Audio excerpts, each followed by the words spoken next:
Ladies and gentlemen, come gather around, come gather around, come gather around. Today, we're going to use the sandblaster and get rid of all that nasty, cool-looking patina to get rid of all the rust, to get nice, fresh bare metal, so we can make this thing super nice and pretty. All right, let's go. All right, first thing you want to do is get rid of all the glass. So I just used an X-Acto knife and sliced off all of the rubber so I could get the glass out of the cab. You can get all new rubbers, and honestly, if you're going to do this much work, you might as well get new window rubber. So knife it, gone. Then my handy-dandy cab picker-upinator, put her on a fancy apparatus that I built using the cheapest furniture dollies that were on sale at Princess Auto. I just used the little wheels. Then scraping off all the last of the undercoating, and you know it's funny, after having scraped off all the undercoating from the front fenders, rear fenders, the bed, the hood, and now the cab, that's when I question, gee, I wonder if there's asbestos in this undercoating. And there is. Apparently it's not a big issue. However, if I start sounding like I've been smoking cigars for 60 years, that's probably why. It's been 50 years. So, blasting, I used crushed glass. Check the video link up above to find out more about using a abrasive pressure pot blaster. I've got this thing running really effective, and I like it. I enjoy it quite a bit. Although now that I got almost done everything, I'm enjoying it a lot less. It's pretty nasty. However, lots of abrasive blasting, get it nice and clean. And I know a bunch of you are going to leave nasty comments down below about how I should have saved the patina. Feel free, take the time now to leave that comment. I won't read it because I don't really care. And it looks so much nicer to blast off all the years of crud and get down to bare metal. And it's been delightful to discover that this cab is actually in pretty good shape. I've already done the rockers and parts of the floor and the cab corners and the bottom of the A-pillar, and check the link up above to see the video on how I fixed all of that. And here it is getting ready for paint. I will be spraying the whole thing in epoxy primer. I will probably put a link above to the primer video once that video is done.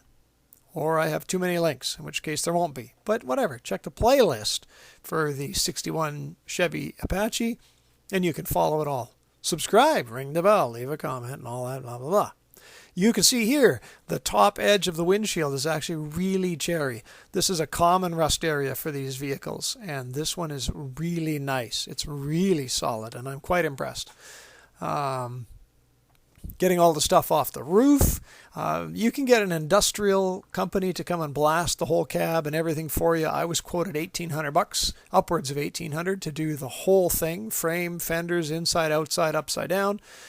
This blaster I paid $135, probably paid too little, but it's a lot cheaper for me to blast bags and bags and bags of abrasive. Honestly, I just run the same abrasive through and top up as it all turns to dust and blows away. So I probably spent about 8 bags to get to this point in the whole project.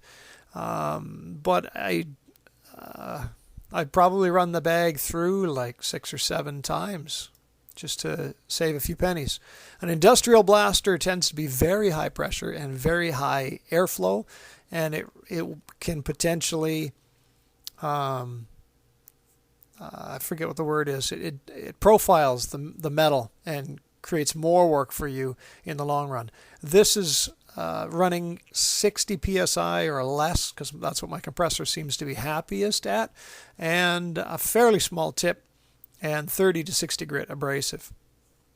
I did miss a day in recording. Somehow I did not record or lost the recording of blasting the inside roof of the cab, but it's more the same. In fact, this whole job, this whole task is 45 hours of video. So I pared it down to 6 minutes just for you, because I care about your time. And with that extra time that I've saved you, feel free to leave a comment and subscribe and all of that. Back of the cab was kind of the last kick at the can.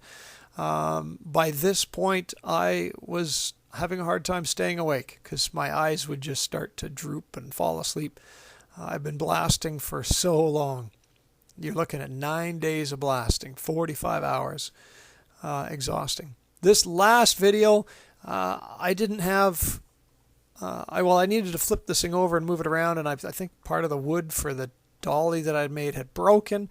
And truthfully, the whole thing is a lot easier to move around on tires. So if you're doing this yourself, just grab some old tires. It's pretty easy to move it around that way. Plus, a lot easier to tip it back to do the bottom. So it was quite a delight to get this thing finished and go, there it is, done. Sweep it up, collar, done. Notice the tarps. It's just because when the sun comes out, it's always a brighter day when the sun comes out tomorrow. Here's the back of the cab, all nice and pretty. I didn't blast everything in the inside, especially stuff I had previously blasted or was already E-coated. Firewall's nice and good, and that's pretty much it, man. Good times. Next sandblasting video, we tackle the frame. Oh my gosh, it's going to be great. Thanks for watching.